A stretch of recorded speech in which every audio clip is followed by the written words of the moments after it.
So today we will discuss about breathlessness.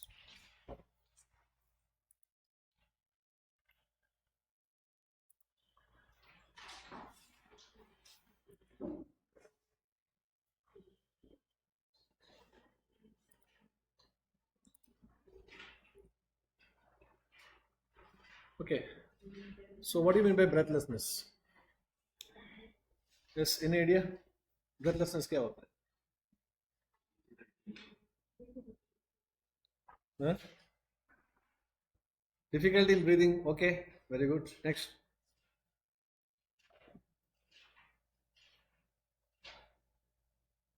Fast breathing. We call it as. Or breathlessness is also associated with the tachypnea, increased respiratory rate. Okay. So we have got different understanding. The term fast breathing is the general term used for breathlessness. Okay. So usually we say the fast breathing as the general term. So it suggests that the increased respiratory rate, there is also increased respiratory rate. So increased respiratory rate of more than 60 breathing per minute is called as fast breathing or tachypnea. Okay.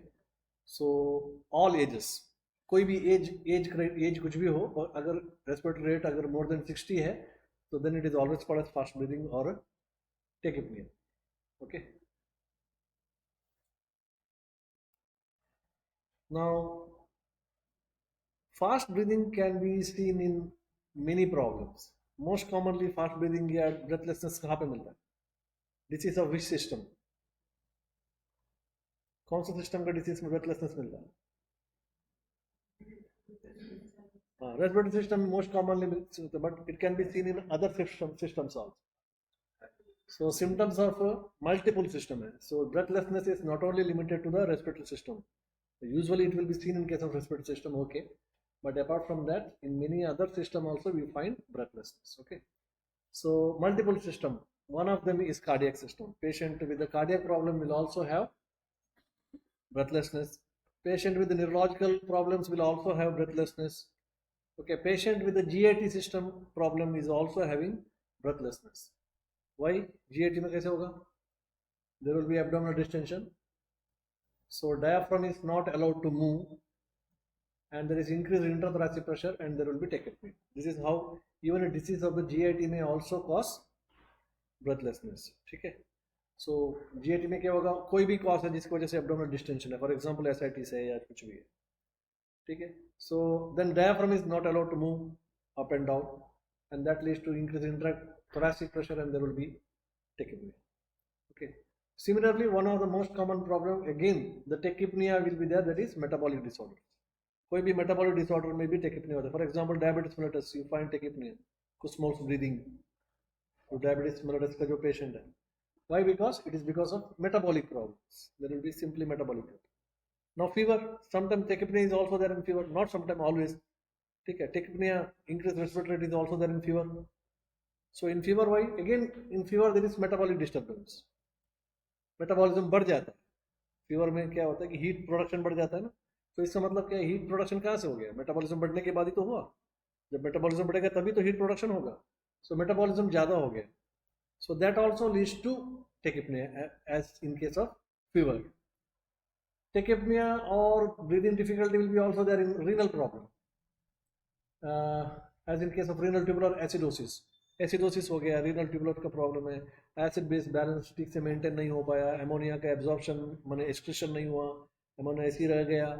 ठीक है. So that leads to metabolic problem and that leads to again breathlessness or tachypnea.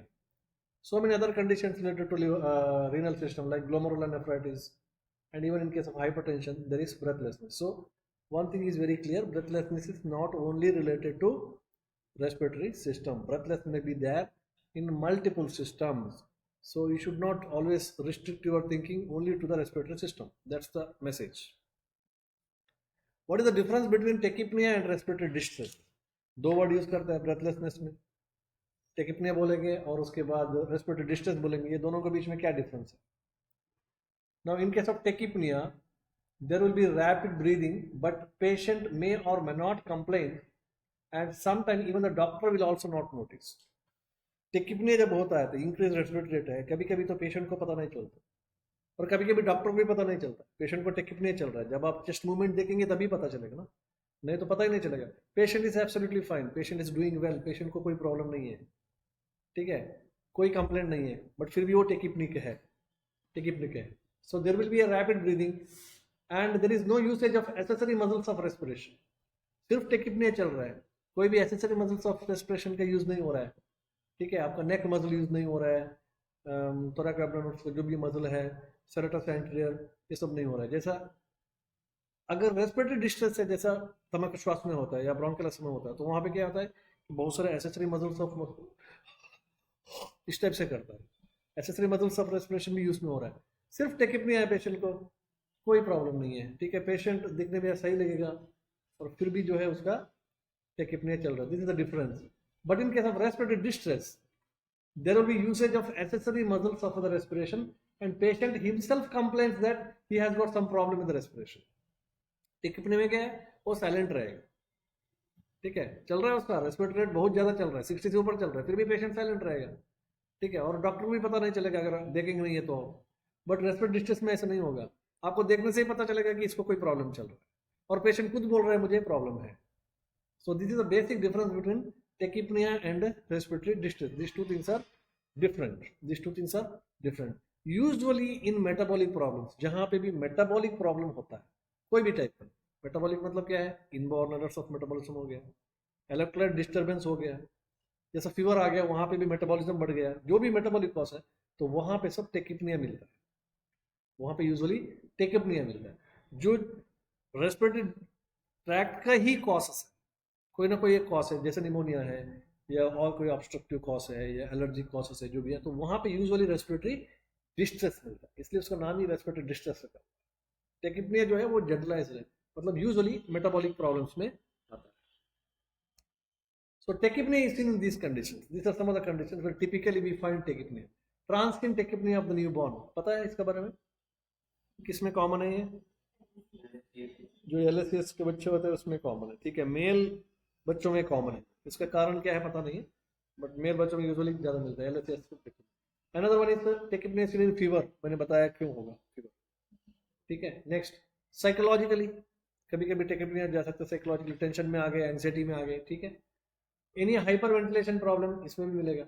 Acidosis वापस metabolic causes है, ठीक है। Bronchiolitis, one more condition is bronchiolitis. What is bronchiolitis? Inflammation of respiratory bronchioles और smaller bronchioles, ठीक है। तो वहां पे भी, तो मैंने पहले भी बताया था कि कफ कहाँ मिलेगा, एयरवे का प्रॉब्लम है तो कफ मिलेगा, ठीक है। पैरेंकाइमा का प्रॉब्लम है तो कफ कम मिलेगा, ब्रेथलेसनेस ज्यादा मिलेगा। ब्रोंकियोलाइटिस में बेसिकली क्या होता है, नीचे का पोर्शन है रेस्पिरेटरी ब्रोंक्यूल्स में प्रॉब्लम है, तो वो आपका पैरेंकाइमा के लिए पास है, नियर है, तो वहां पे अगर प्रॉब्लम चल रहा है तो definitely it leads to breathlessness या respiratory distress, ठीक है। So bronchiolitis is also having tachypnea or respiratory tachypnea. Okay, this is हमने डिस्कशन कर दिया अभी। respiratory distress is typically when there is an obstruction to the air.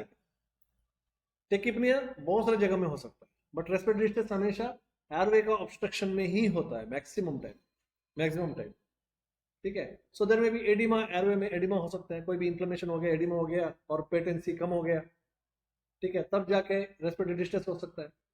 और some of the congenital cardiac problems, कुछ congenital cardiac problems है उसमें respiratory distress हो सकता है, दैट वी विल डिस्कस।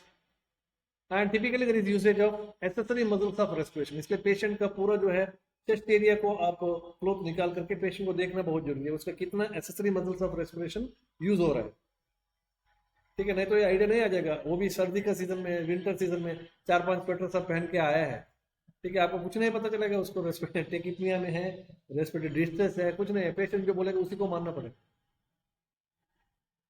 ठीक है।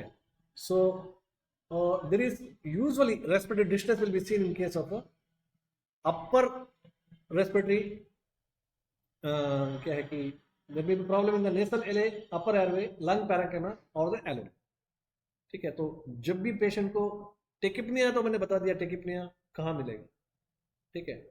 और रेस्पिरेटरी डिस्ट्रेस मिलता है तो या तो अपर एयरवे में प्रॉब्लम, फॉर एग्जांपल मैंने नाक को ही बंद कर दिया, अब जो भी होगा तो रेस्पिरेटरी डिस्ट्रेस ही होगा कि नेसल एलए वाला प्रॉब्लम है, यहाँ पे टर्बिनेट हाइपरट्रोफी ऑफ द टर्बिनेट्स है, ठीक है, ये सब कंडीशन में पेशेंट को रेस्पिरेटरी डिस्ट्रेस होगा, ये होगा। या अपर एयरवे में कोई कॉइन, बच्चे ने कॉइन खाया है, ठीक है, फॉरेन मटेरियल अंदर चला गया, ठीक है, फॉरेन बॉडी, तब हो सकता है। या तो मैंने जो बताया लंग पैरेंकाइमा, जब डिसीज जो है लंग पैरेंकाइमा में चला जाता है तब जाके ब्रेथलेसनेस आता है। एयरवे में कभी भी ब्रेथलेसनेस नहीं आएगा, एयरवे में हमेशा कफ इज द मेजर सिम्पटम। कांस से उसको थोड़ा बहुत उसका सांस रुक सकते हो, वो अलग बात है। टिपिकल जो है ब्रेथलेसनेस उसको कभी नहीं आएगा एयरवे में, एयरवे का problem. Okay, there is one more word, एक तो हो गया टेकिपनी, एक हो गया रेस्पिरेटरी डिस्ट्रेस, ब्रेथलेसनेस तो हम देख ही रहे, बाद में भी देखेंगे। एक और वर्ड है यूज करते हैं हम term, increase work of breathing. ये क्या है? Increase work of breathing, this is another term. Usually the respiration is effortless, जब हम रेस्पिरेशन करते हैं वो तो एफर्टलेस है ना। आप सोच के कभी रेस्पिरेशन किए क्या? नहीं है ना। जब सोच के रेस्पिरेशन के बारे में सोचना शुरू कर देते हैं तो हम टेंशन में आ जाते हैं, ठीक है। तो यूजुअली रेस्पिरेशन जो है एफर्टलेस चलता रहता है और आपको महसूस नहीं होता है कि मैं रेस्पायर कर रहा हूँ, ठीक है। when you have put some effort to do that, then it is called as increased work of breathing, वो effortlessly चलता रहता है। अगर उसी रेस्पिरेशन को थोड़ा बहुत एफर्ट लगा के आप करा रहे हो, then it is called as increased work of breathing का जो वर्क बढ़ गया, ठीक है। so now why there are different modes of respiratory distress,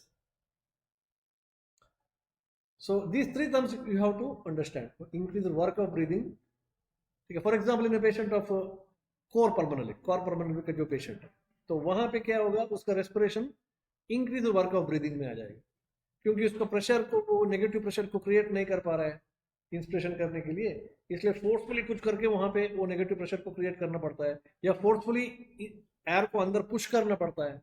तो एफर्टलेस जो प्रक्रिया है वो एफर्टफुल हो गया। So now this is called as increase work of breathing, then we will call it as increase work of breathing. Okay, so again the causes are same जो मैंने नीचे बताया। नाउ जब effort of increase work of breathing हो गया तो कुछ चीजें आपको मिलेगा। क्या है? देयर में भी सुप्रास्टर्नल एरिया, और क्या है, retraction of the suprasternal area suggested by indrawing of the suprasternal notch and result in stride. Effortfully कर रहे हैं तो मतलब दूसरों कोई मसल्स को यूज कर रहे हैं, तो उसकी वजह से क्या है, सुप्रास्टर्नल नॉच और सुप्रास्टर्नल रिट्रैक्शन आ गया। सुप्रास्टर्नल एरिया पता है आपको, ये स्टर्नल है, ये सुप्रास्टर्नल एरिया है। कहाँ मिलता है? अगेन ब्रोंकियल अस्थमा, सीओपीडी में मिलेगा।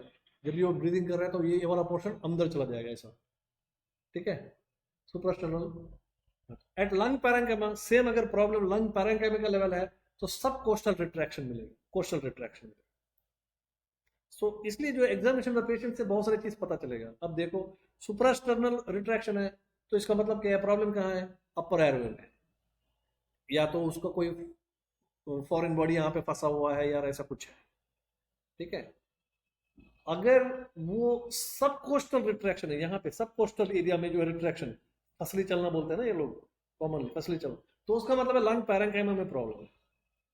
इंटरकोस्टल रिट्रैक्शन है, दो इंटरकोस्टल स्पेस के बीच में जो रिट्रैक्शन नीचे ऐसे खींच रहा है वो, ठीक है। So then it is mostly lower airway या एलोलाई का प्रॉब्लम, या कभी कभी इंटरस्टिशियल लंग डिसीज में भी आ सकता है। तो अब सुप्रास्टर्नल नॉच भी रिट्रैक्शन में है, सबकोस्टल रिट्रैक्शन भी है, इंटरकोस्टल रिट्रैक्शन भी है, तीनों चल रहा है पेशेंट को, तीनों है। तो इसका मतलब ये बहुत सीवियर प्रॉब्लम, एक स्टेज में है, लास्ट एकदम severe problem. So this examination is very important. जहां पे भी रिट्रैक्शन है, सुप्रास्टर्नल, सबकोस्टल या इंटरकोस्टल, इसका मतलब है इंक्रीज वर्क ऑफ ब्रीदिंग चल रहा है। It is not simply tachypnoea, it is not simply increased क्या है, एफर्ट ऑफ ब्रीदिंग। यहाँ पे क्या है कि इंक्रीज वर्क ऑफ ब्रीदिंग, ठीक है। तो यहाँ पे क्या है कि total increase work of breathing चल रहा है। ओके, नाउ सी दिस क्या है, breathlessness and cardiac disease. What is the relationship of breathlessness in cardiac disease? क्यों होना है cardiac disease में breathlessness?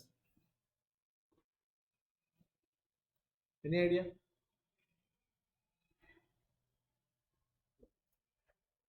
ओके, ब्रेथलेस में भी रिलेटेड टू आइदर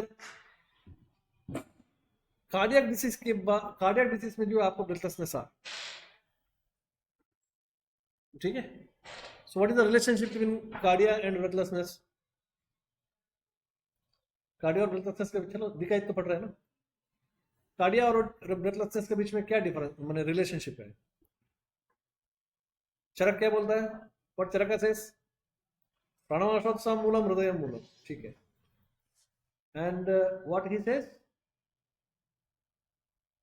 कफवातात्मकम एकम पित्तस्थान समुद्भव हृदयस्तुरसादीनां धातूनांच उपशोषणो नित्योपचारणो क्षुद्रो हंति आशि विषामिवः तस्मात् साधारणम एतो मतो परम दुर्जयो। श्लोक कहाँ का? टीका श्वास का जो पॉजिटिव फैक्टर्स में ये बताते हैं, ठीक है। कफवातात्मक एक पित्तस्थान समुद्भव हृदयस्तुरसादीनां धातूनांच उपशोषण, ठीक है। प्राणवाश्रोतस है, डिसीज प्राणवाश्रोतस का है, तो वो क्या कर रहे हैं? हृदयस्तुरसादीनां, हृदय को भी इन्वॉल्व कर, ठीक है। तो यूजुअली हम लोग कॉन्टेम्पररी साइंस के हिसाब से हमने थोड़ा सा डिवाइड करके रखा है कि ये रेस्पिरेटरी सिस्टम है, ये कार्डियक सिस्टम है। आयुर्वेद में इस तरीके से नहीं है। आयुर्वेद में जो धातुओं का जो डिस्ट्रीब्यूशन है वो फंक्शन के ऊपर हिसाब से, स्ट्रक्चर के हिसाब से नहीं है, फंक्शन के हिसाब से, ठीक है। तो यूजुअली लंग और जो कार्डिया को आयुर्वेद में एक ही में लगा दिया, क्योंकि they are interconnected. Okay, lungs का फंक्शन होने के लिए कार्डिया इंपॉर्टेंट है, कार्डिया का फंक्शन होने के लिए लंग्स इंपॉर्टेंट है, ठीक है। तो वो फंक्शनली एक ही सेटअप में आता है जो भी है। तो यहाँ पे what is the relationship is very clear. हृदय इज द मूल ऑफ द प्राणवाश्रोत। Okay, therefore in pranavashrota disorders definitely there will be involvement of the cardia. Okay, so now breathlessness which is occurring because of the cardiac disease may be because of three things. Cardia में कहाँ पे problem है? Cardia में myocardium में problem है, cardia में endocardium में problem है, और कार्डियम में पेरिकार्डियम में प्रॉब्लम। तीनों जगह में जो है ब्रेथलेसनेस आ सकता है, बच्चे को ब्रेथलेसनेस आ सकता है। Myocardium, what is the importance of myocardium? The myocardium it contains valves of the heart. जो भी आपका वैल्व्स है, ट्राइकैस्पिड, डाइकैस्पिड, mitral, सभी valves, pulmonary valves, they are actually basically present in the myocardium muscle. वो muscles का projection है, ठीक है, muscles. So they are attached to the papillary muscles which are attached to the inferior surface of the ventricles that connect the chorda tendineae which is attached to the valves. So myocardium basically contains क्या है? Valve cells. Valve cell. Okay. So ये level of the lesion which is present at this particular level involves the all the three layers of the heart. Valves actually क्या है? Heart में जो outermost cover है that is called as pericardium, उसका अंदर का जो मस्कुलर लेयर है that is called as myocardium, उसका अंदर का जो लेवल है that is called as endocardium. No valves actually they involves endocardium and myocardium both. Valves का जो ओरिजिन होता है वो मायोकार्डियम से होता है, and valves are projected outside into the endocardium, ठीक है। इसका जो ओरिजिन है वो पेपिलरी कॉर्डा टेंडिनी के थ्रू जो है मायोकार्डियम से, बट ऐसा प्रोजेक्ट होता है ना बाहर, तो ये कहाँ पे हो रहा है? एंडोकार्डियम में। सो ये वैल्व्स का जो आउटरमोस्ट लेयर है यहाँ पे वो एंडोकार्डियम से बना हुआ है, प्रोजेक्ट अंदर से। So that means when the valves are involve, means कोई भी वैल्वुलर डिसीज है, that means there is involvement of both endocardium and as well as myocardium, ठीक है। So now valves are present in the endocardium, papillary muscles are projected from the myocardium and also sometimes and also pericardium. Then endocardium तो चलो जहाँ पे chamber system है, जहाँ पे वो last. Pericardium has got high sensory fibres. No compare to all these things, endocardium में भी सेंसरी फाइबर्स कम है। मायोकार्डियम मसल में तो हमेशा सेंसरी फाइबर्स कम होते हैं, बट पेरिकार्डियम जो है हमेशा it contains high sensory fibre. It is also true. अगर यहाँ पे प्रिक कर रहा हूँ मैं, जब आप इंजेक्शन देते हो, जब स्किन के थ्रू नीडल पास होता है तो दर्द होता है, एक बार मसल में जाने के बाद ज्यादा दर्द नहीं होता है ना इंजेक्शन में, ठीक है। So therefore outermost layer is always highly containing sensory fibres, ठीक है। Therefore Ayurveda says that outermost portion of the skin is made up of वायु महाभूत, ठीक है। वायु महाभूत इज रिलेटेड टू स्पर्श। सेंसरी फाइबर्स सब इसमें सबसे ज्यादा है। एक बार अंदर जाएंगे ना, सेंसरी फाइबर्स बहुत कम होता जाएगा, और आप जाएंगे बोन में तो सेंसेशन है ही नहीं, ठीक है, बोन में तो बहुत कम सेंसेशन। सो देयरफॉर यहाँ पे भी जो आउटर मोस्ट कवर है उसमें हमेशा ज्यादा होता है सेंसेशन। ठीक है, वहां पे थोड़ा बहुत पेन हो गया तो आपको बहुत ज्यादा पेन हो, वही आपको मायोकार्डियम में बहुत ज्यादा प्रॉब्लम है फिर भी आपको पेन कम होगा। For example in case of rheumatic heart disorders, आपको मायोकार्डियम इफेक्ट हुआ है, एंडोकार्डियम इफेक्ट हुआ है, वायल्स वगैरह इन्वॉल्व होता है, फिर भी पेशेंट को दर्द नहीं होता ज्यादा, क्योंकि सेंसेशंस कम है। ये पेरिकार्डाइटिस में बहुत ज्यादा दर्द होता है क्योंकि वहां पे सेंसरी फाइबर्स ज्यादा। Okay, so infection and involvement of the pericardium is always painful, it's always painful. ये नेचर के गिफ्ट भी है, अंदर जाने से पहले पहले उसको रिस्ट्रिक्ट करें कोई भी पैथोलॉजी। पेरिकार्डियम में जब पेन होगा तभी आप डॉक्टर के पास जाएंगे, ट्रीटमेंट लेंगे, कम से कम जो भी इन्फेक्शन है अंदर जाने से तो रुक जाएगा। ठीक है, तो ये नेचर का प्रोटेक्शन है। Now there is important thing which is called suck rest suck cycle. ठीक है, suck rest suck cycle. So this is typically seen in case of cardiac disorders in newborns and infants. Okay, so newborn और infant में तो ये important है, suck rest suck cycle. जो breast feeding baby है, so common presentation is suck rest suck cycle. What is this? Infant starts sucking the breast milk. अब infant जो है breast milk को sucking करना शुरू कर दिया, it suck for few seconds or minutes, it suck for few seconds or few minutes, the breathlessness starts। जैसे उसने suck करना शुरू कर दिया, 1 मिनट के लिए किया, 10 बार किया होगा, तब उसको breathlessness शुरू हो गई। then what happens? it leave the breast, अब breast feeding छोड़ देगा वो। ठीक है, और आफ्टर सम टाइम 10 मिनट के बाद वापस ब्रेस्ट मिल्क लेना शुरू करें। So this cycle is called as suck rest suck cycle. Okay, this is typical of congenital cardiac problems of the infant. ठीक है, मदर बोल रहे हैं कि 2 मिनट तक ये लेता है और उसके बाद ये सांस चढ़ जाता है, उसके बाद छोड़ देता है। कभी कभी मदर ये बोल नहीं पाती है, मदर यही बोलेगी कि 2 मिनट तक लेता है डॉक्टर साहब और उसके बाद ये पीता नहीं है। ठीक है, और कभी कभी 2 मिनट तक लेते हैं और लेते जो है यहाँ पे पूरा इसका माथे पे पूरा जो है स्वेटिंग आ जाता है। So this are some of the very important finding to infer that child may be having some of the congenital cardiac problems. Okay, so now important is there is a suck, there is a rest in between, and during the rest there is no dyspnea. This is very important. Now how to differentiate this suck rest cycle which is because of cardiac cause from ये breathlessness of the pulmonary cause? ये pneumonia से आया होगा ना, ये breathing जो problem उसको होगा निमोनिया से भी आया होगा। ठीक है, और ये कार्डियक डिजीज से है बोल के हम कैसे डिफरेंशिएट करेंगे? इसके लिए सबसे इंपॉर्टेंट है सक रेस्ट सक साइकिल में जब सक कर रहा है तो उसको ब्रीदिंग हो रहा है, और बच्चा रेस्ट ले रहा है तो उसको कोई ब्रीदिंग प्रॉब्लम नहीं है और वापस वो सक करना शुरू करेगा। बट अगर कोई भी डिसीज है जहां पे ब्रेथलेसनेस है रेस्पिरेटरी डिसीज की वजह से, फॉर एग्जाम्पल निमोनिया की वजह से, अगर वहां पे कोई ब्रेथलेसनेस है वो तो कंटिन्यूस है, रेस्ट क्यों लेगा? वो निमोनिया का जो ब्रेथलेसनेस वो तो चलता रहेगा, जब तक पैथोलॉजी वहां पे है तब तक जो है चलता रहेगा। So this is how we have to differentiate ये breathlessness because of cardiac disease in infant usually follows this particular cycle, that is suck rest suck cycle, whereas in case of respiratory disorders there is no rest in between, बीच में rest नहीं है। ठीक है, breathlessness is continuous, it may be in bronchiolitis or it may be in pneumonia or any other problems. So this is one of the things. So why in this case the sucking will lead to breathlessness? बच्चा suck करते ही जो है उसको breathlessness शुरू हो जाता है, क्यों होता है? So during the process of sucking there will be increased pulmonary circulation. जब भी बच्चा दूध को सक करता है, ठीक है, तो उसका पल्मोनरी सर्कुलेशन बढ़ जाता है एंड हार्ट लोड इंक्रीजेस। ठीक है, and it leads to breathlessness. मतलब जब सक करता है तो वो एक एक्टिविटी है, एक्सरसाइज है। ठीक है, so that leads to increase the circulation of the pulmonary circulation. Pulmonary circulation अगर बढ़ना है तो हार्ट को ही पुश करना पड़ेगा। सो हार्ट के ऊपर ज्यादा काम बढ़ गया। ठीक है, हार्ट ऑलरेडी वीक है तो तुरंत जो है वो ब्रेथलेसनेस पे आ जाएगा। नॉर्मल बच्चों में ये नहीं होगा, नॉर्मल बच्चे भी जब दूध पीते हैं तो ये चीज नहीं होगा, because his heart is functioning well. In a child, in a infant where the heart is having some problem, so heart stress में जल्दी आ जाता है। ठीक है, वो थोड़ा बहुत प्रेशर बढ़ते ही जो है हार्ट का वर्किंग कैपेसिटी से वो बाहर हो जाता है और उसको ब्रेथलेसनेस आ जाता है। So that is, you should not forget सक रेस्ट सक साइकिल।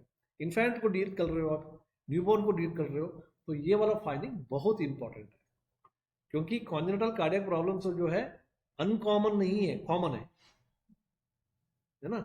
आपको 20-30 बच्चों में एक बच्चे में मिलेगा, तो अनकॉमन नहीं है। इसलिए इस प्रैक्टिस में बहुत इंपॉर्टेंट। मदर्स कंप्लेंट दैट, जब भी मदर बोलेगी कि डॉक्टर साहब ये दूध पीते पीते जो है छोड़ देता है, तुरंत रखो स्टेथ, सेकंड ओपिनियन नहीं है, तुरंत स्टेथ मेरे को कंफर्म करो व्हाट इज दिस, मदर क्या बोल रहे हो, सही बोल रहे हैं गलत बोल रहे जो भी है, एक बार तो आप उसका सीरियस देखो, दैट्स वेरी इंपॉर्टेंट। ठीक है,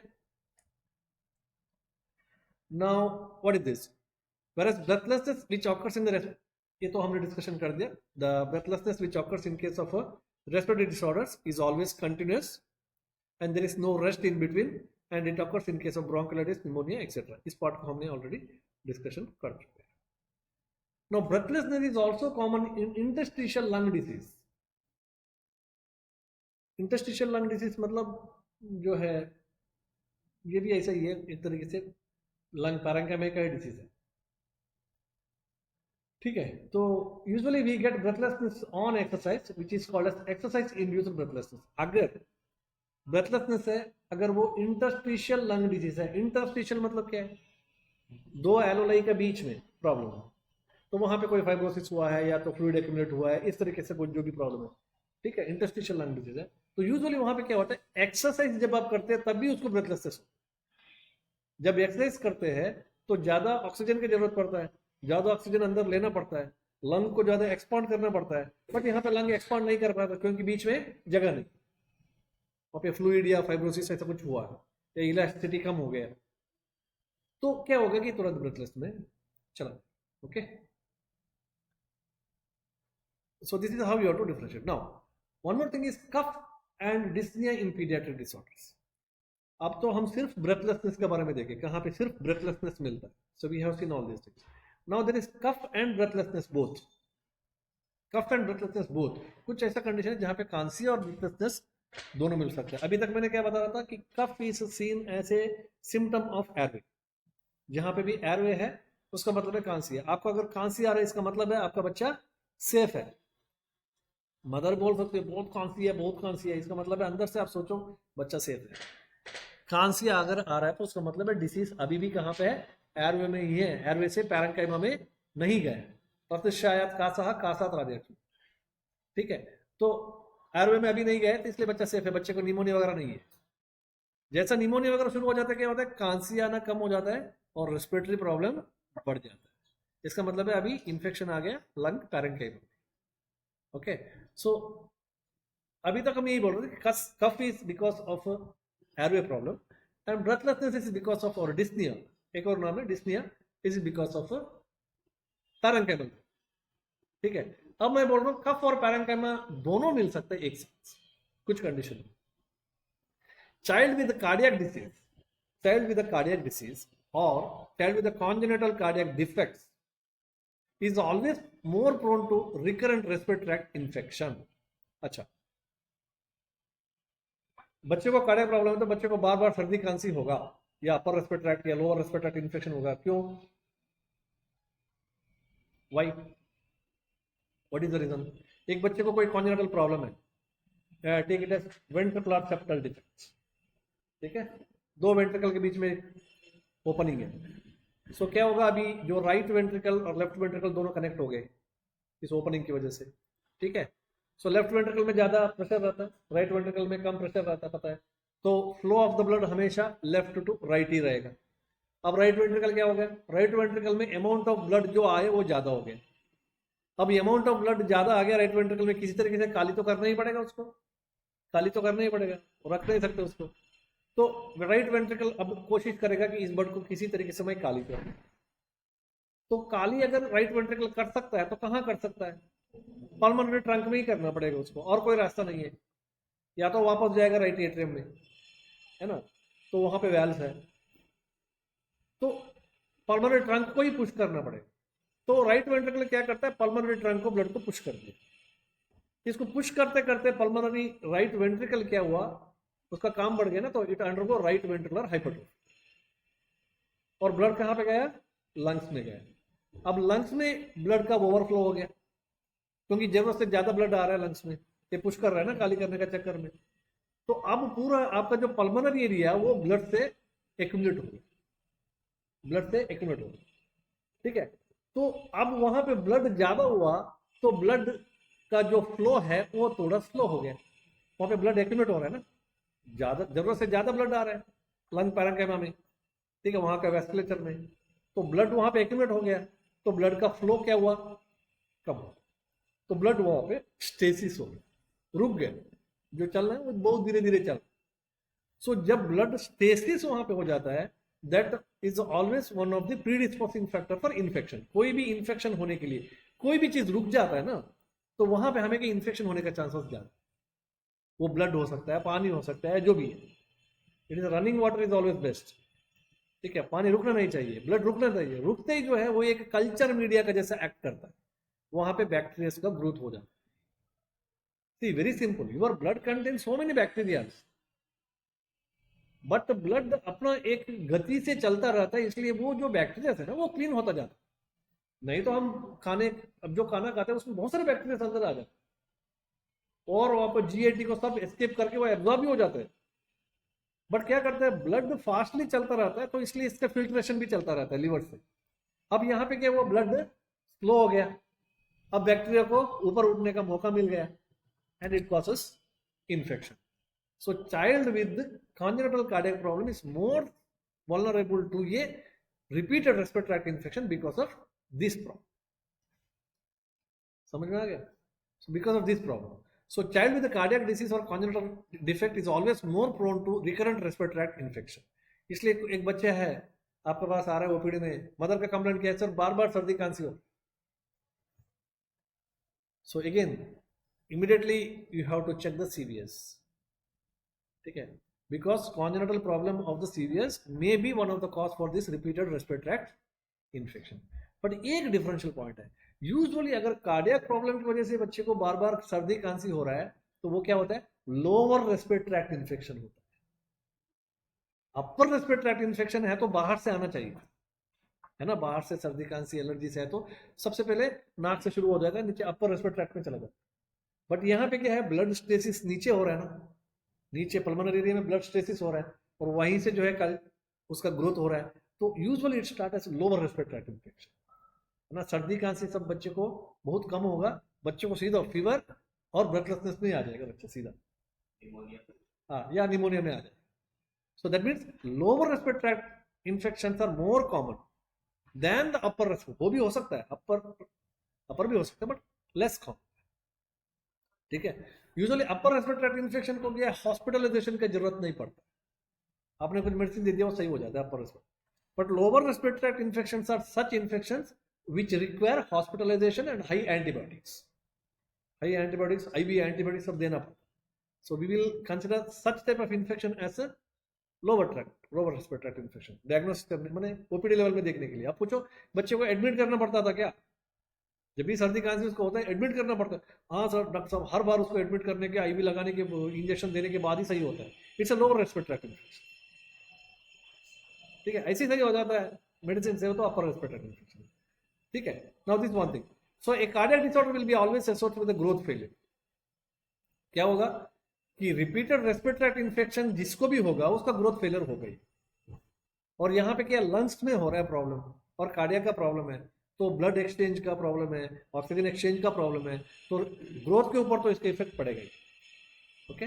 another important thing, child with dyspnoea with cardiac problem of cardiac problem along with all this complaint, सभी कंप्लेंट के साथ आप देखेंगे तो उसका ग्रोथ चार्ट भी नीचे गिरा हुआ, ठीक है, ग्रोथ चार्ट भी नीचे गिरा हुआ है। 4 साल का बच्चा है, ग्रोथ चार्ट बहुत नीचे है, मदर का कंप्लेंट है रिपीटेड रेस्पिरेटरी ट्रैक्ट इन्फेक्शन है, okay. This is one thing. Simply जो है अपर रेस्पिरेटरी ट्रैक्ट इन्फेक्शन या रेस्पिरेटरी प्रॉब्लम में इतना ज्यादा ग्रोथ फेलियर नहीं होता है, मदर तो वरीड होती है, वो अलग बात है। अब देखेंगे हाइट एंड वेट तो सब सही है, बट इसमें ऐसा नहीं है, इसमें नीचे गिरा हुआ है। Now, in case of mitral stenosis, एक और कंडीशन है mitral stenosis, ये भी एक कार्डियक प्रॉब्लम है, ठीक है। स्टेनोसिस हुआ है mitral valve, cardiac mitral stenosis, there will be cough and breathlessness, and there will be increased blood flow on exercise. This is one important thing. कोई बच्चा mitral stenosis है तो वहां पे ब्रेथलेसनेस भी होगा और कफ भी होगा। mitral stenosis कहां पे कॉमन है? Yes, congenital rheumatic heart disease. Rheumatic heart disease का एक इंपॉर्टेंट फाइंडिंग है माइट्रल स्टेनोसिस, क्योंकि वेल्स को वो अफेक्ट करता है रूमेटिक हार्ट डिसीज, तो वेल्स में जो है फाइब्रोसिस वगैरह होगा तो स्टेनोसिस हो जाएगा। ठीक है, that is one condition where you find cough and dyspnoea together. Otherwise cough कम ही होता है कार्डियक डिसीज में, ब्रेथलेसनेस ही जाता है। एंड आई थिंक शायद मैंने ये बता दिया, इन केस ऑफ वीएसडी अगर वेंट्रल सेप्टल डिफेक्ट बच्चे को है, then there will be increase blood flow to the pulmonary bed, यही हम डिस्कशन कर रहे थे। And oedema in the vascular pulmonary bed, decreased compliance, and there will be stimulation of the cuff receptors also, and this may lead to tachypnea and breathlessness. ये तो मैंने बता दिया। Cough due to respiratory disorder will have cough more and less breathlessness, ये भी बहुत बार बोल चुके हैं। रेस्पिरेटरी डिसीज का वजह से है तो हमेशा खांसी ज्यादा होता है, ब्रेथलेसनेस कम होता है।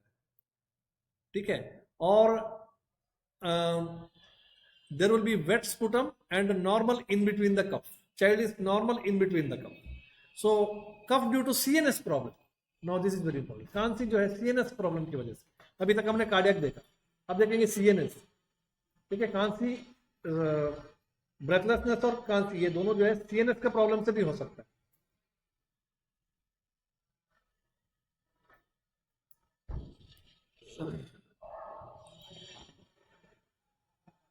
नाउ ओके, ये थोड़ा यहाँ पे ओवर मिक्स हो गया है। चलो now common paediatric symptoms which are related with the cardiology are, जो इसमें जो है ब्रेथलेसनेस में जो common paediatric symptoms which are related to the cardiology are, chest pain है, साइनोसिस है, एडिमा है, क्लबिंग है और ब्रेथलेसनेस। इसमें एक हमने मैंने डिस्कस किया अभी, ब्रेथलेसनेस को हमने देख रहे हैं। ये चारों सिम्टम्स है, ये कॉमन है पीडियाट्रिक प्रैक्टिस में। अगर बच्चे को कोई कार्डियक प्रॉब्लम है, या तो बच्चे का कंप्लेंट होगा चेस्ट पेन, या तो बच्चे का कंप्लेंट होगा साइनोसिस, या तो बच्चे का कंप्लेंट होगा एडिमा, या तो बच्चे का कंप्लेंट होगा क्लबिंग, या तो बच्चे का कंप्लेंट होगा ब्रेथलेसनेस। ठीक है, अगर सस्पेक्ट कर रहे हैं तो ये चीजों को आपको देखना चाहिए। यूजुअली क्लबिंग एक बहुत अच्छा क्लू है। ठीक है, चेस्ट पेन बच्चा बोल पाता है या नहीं बोल पाता है, बोलना मुश्किल। ठीक है, साइनोसिस देख सकते हो आप, स्पेशली सेंट्रल साइनोसिस। ठीक है, peripheral cyanosis commonly respiratory problem में ज्यादा मिलता है। ठीक है, एलोलाइज का प्रॉब्लम है तो पेरिफेरल मिलता है, ऑक्सीजनेशन में प्रॉब्लम है। But central cyanosis usually cardiac problem मिलता है, specially mixing of the blood जहां पे है, प्योर ब्लड और इम्प्योर ब्लड जहां पे मिक्स हो रहा है, जैसे वीएसडी है तो वहां पे प्योर और इम्प्योर ब्लड मिक्स हो रहा है ना, तब जाके वो साइनोसिस में जा सकता है, क्योंकि ऑक्सीजन परसेंटेज कम हो गया। ठीक है, this is one important. Chest pain, अगर बच्चा चेस्ट पेन से आ रहा है, when child comes with chest pain, it does not related to the heart और not related to the, should be identified. Chest pain जो है हार्ट से रिलेटेड है या चेस्ट पेन बच्चे को जो है हार्ट से रिलेटेड नहीं है, ये हमें देखना चाहिए when child comes with chest pain. Okay, now some of the causes which are not related to the heart are, chest pain है बच्चे को चेस्ट पेन है, बट न्यू बोर्न है, उसका चेस्ट पेन है तो क्या करेगा बच्चा? बोलेगा क्या चेस्ट पेन है? नहीं बोलेगा। तो कैसे पता चलेगा आपको?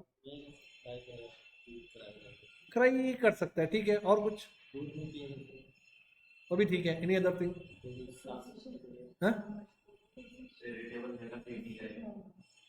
इरिटेबल रहेगा, very good, yes, child will be irritable. Next, usually बोल नहीं पाता है तो क्या हम यूजुअली क्या कि बॉडी लैंग्वेज यूज करते हैं, तो child usually do this type of activity. ऐसा हंटेगा है ना कि एब्नॉर्मल जो बेंडिंग है, जैसा अब यूजुअली होता है कि जब दूध पिला रहे हो, दूध पिलाते जो है एस्पिरेशन में जो हो गया, अब तो दूध पिला रहे हो, आपको 2 मिनट में खत्म करके जाना है इस दूध पिला के, है ना, आपको जल्दीबाजी है, अब जल्दी में पी पिला रहा है। ठीक है, तो बच्चे को क्या हुआ, यहाँ पे थोड़ा बहुत एस्पिरेशन हुआ। ठीक है, थोड़ा बहुत हल्का सा एस्पिरेशन हो गया, तो वो एस्पिरेशन के बाद जो कैसे रिएक्ट करता है, ऐसे करता है। ठीक है, एब्नॉर्मल बेंडिंग करता है, तो ये क्या है, एक्चुअली उसको चेस्ट पेन हो रहा है। ठीक है, क्यों बोल नहीं पाएगा ना, तो किसी तरह से दिखाना तो पड़ेगा आपको। सो दिस एब्नॉर्मल विनोमेना और abnormal bending and baby attaining opisthotonus position, ऐसे करते हैं, पूरा बेंड कर देते हैं। ठीक है, पिलाते पिलाते, आप देखे होंगे कभी कभी माँ पिलाती है, बच्चा पिलाते पिलाते जो है माँ ऐसा पकड़ के पिला रही है ना, तो पिलाते पिलाते बच्चा इतना बेंड हो जाता है कि उसका बटक पोर्शन सिर्फ यहाँ तक रहता है। अब देखे होंगे प्रैक्टिकली, कुछ मदर जो है ज़्यादा केयर नहीं लेते, वैसे ही पिलाते हैं ना, तो बच्चा पूरा बेंड हो जाता है ऐसे। इसका मतलब इसको माइक्रो एस्पिरेशन हो रहा है, थोड़ा थोड़ा एस्पिरेशन, क्योंकि आप जल्दी पिला रहे हो उसको, ठीक है। So that's the one thing how it exhibit the chest pain. लेकिन सर जो बड़े लोग हैं वो आप कुछ एक्सपेरिमेंट करते हैं, तो जान लेता है, सब आगे की तरफ झुकते हैं, बच्चा पीछे की तरफ भी जाएगा, जनरल की पोजीशन आगे की तरफ इजी कर देना नहीं, बेटर आगे भी रहता जा सकता है, ऐसा नहीं है, आगे भी जा सकता है। यूजुअली जो उसका पोजीशन है इस तरीके से, मतलब इसको ओवरकम करना चाहता है वो। यूजुअली देखो यहाँ पे एस्पिरेशन हो गया ना, तो वो क्या कहते हैं, उसको ओवरकम करना चाहते हैं, इसलिए यूजुअली इस टेंडेंसी में जाता है। Now causes which are related to the heart, now sometimes chest pain may be because of that where the cause is not related to heart, ठीक है। हार्ट का प्रॉब्लम है, चेस्ट पेन आ गया, ठीक है, समझ गया। जो कॉज है चेस्ट पेन है, बट कॉज हार्ट नहीं है। One of them is heart burn. Heart burn जो हम बोलते हैं अम्ल पित्त में जो होता है, हार्ट बर्न, ठीक है। दूसरा जो है GERD, gastro oesophageal reflux disease, अब तक जो मैं एक्सप्लेन कर रहा था, बच्चे को जो आप ज्यादा पिला रहे हो और उसका जो है वो जो स्पिंक्चर ठीक नहीं है, वो ऊपर आ रहा है और एस्पिरेशन में जा रहा है, ठीक है, GERD। then musculoskeletal problems if there is any, and some pleural effusion, sometimes pleural effusion. So while related to the heart are, जो कंडीशन है चेस्ट पेन बच्चे को आएगा, cause is related to the heart और pericarditis, then myocardial ischaemia. बच्चों में myocardial इश्चिमिया बहुत बहुत रेयर है ना, बहुत रेयर है, नहीं होगा। हाँ, पेरिकार्डाइटिस हो सकता है, कौन सा एंडोकार्डियल पेरिकार्डाइटिस, ये सब कॉमन है बच्चों, ये सब हो सकता है। Infective endocarditis, that is very common.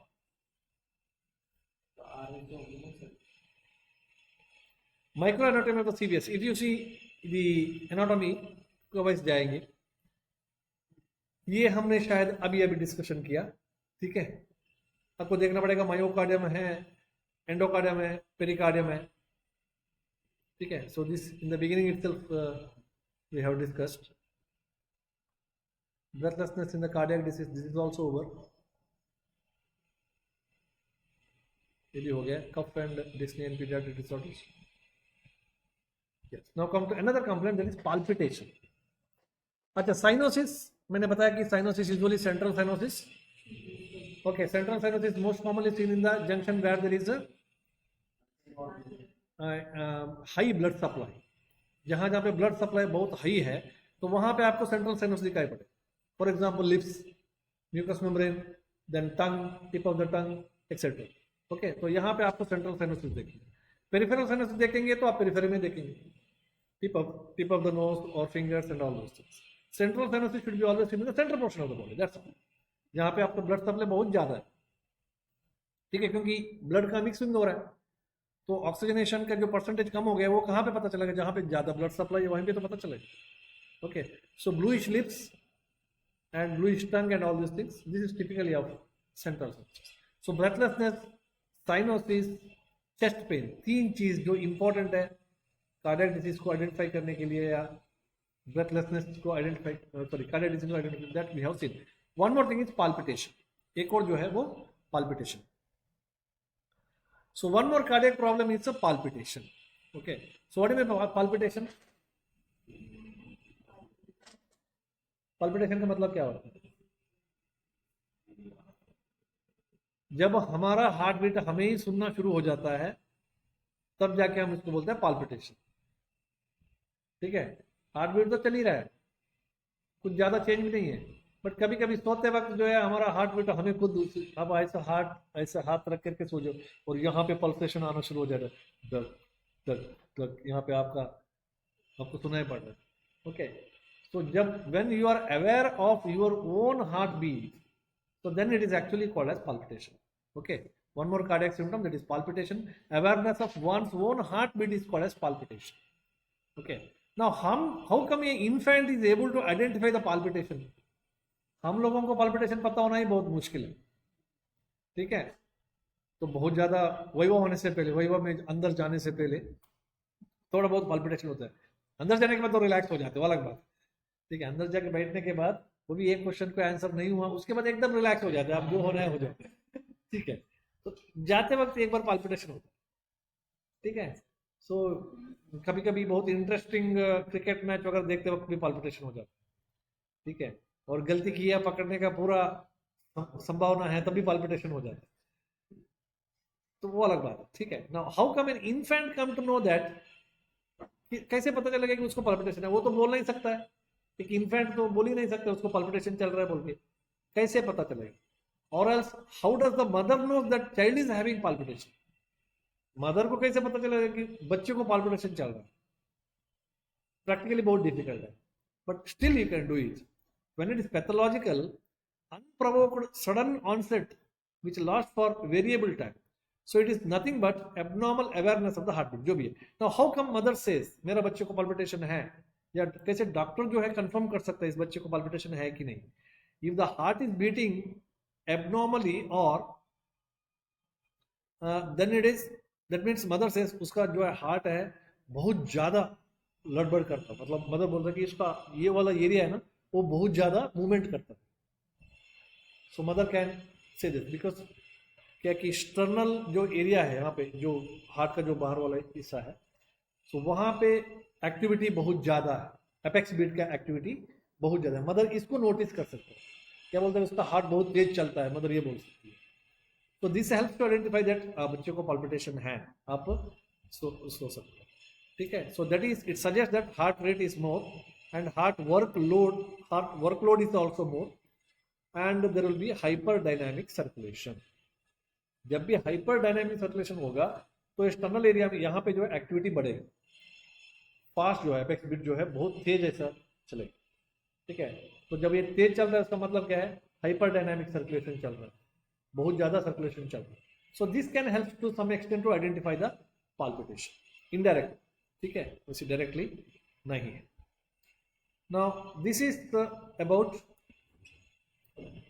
breathlessness and some other cardiac symptoms in the newborn child. So what is important is whenever you talk about cardiac problems in the newborn or infant, 4 symptoms are always important. One is clubbing, breathlessness, cyanosis, chest pain and then palpitation and edema, ठीक है।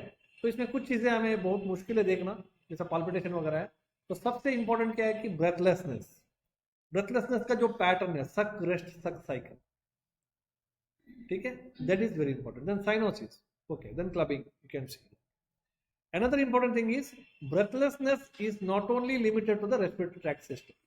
Breathlessness may occur in so many other systems. It may be a part of the respiratory system, majorly it may be a part of a cardiac system, majorly it may be a part of the neurological system, or maybe a part of the metabolic derangements in the body. Very important. सिर्फ अगर tachypnoea चल रहा है और कोई symptom नहीं है, it is metabolic problem, ठीक है। टेकिपनिया चल रहा है, रेस्पिरेटर में कोई कॉस्ट नहीं है, कार्डिया का कोई कॉस्ट नहीं है, आपने चेक कर लिया कोई कार्डिया का कॉस्ट नहीं है, फिर भी उसको टेकिपनिया चल रहा है, क्यों चल रहा है? Mostly it is metabolic, mostly metabolic. Metabolic का रेंज बहुत ज्यादा है, हाइपोग्लाइसीमिया, हाइपरग्लाइसीमिया ये भी मेटाबॉलिक है, एसिड बेस डिस्टर्बेंस हो गया ये भी मेटाबॉलिक है, समझ में आ रहा है ना। कोई इनबॉर्न एरर्स ऑफ मेटाबॉलिज्म में वो भी मेटाबॉलिक में ही आता है, अल्कलोसिस एसिडोसिस ये भी मेटाबॉलिक में ही आता है।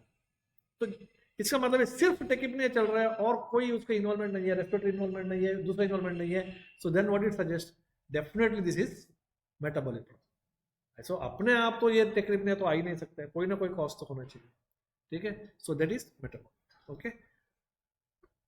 These are some of the important things that you have to discuss under the heading of breathlessness. अब पूछो क्या कुछ पूछना,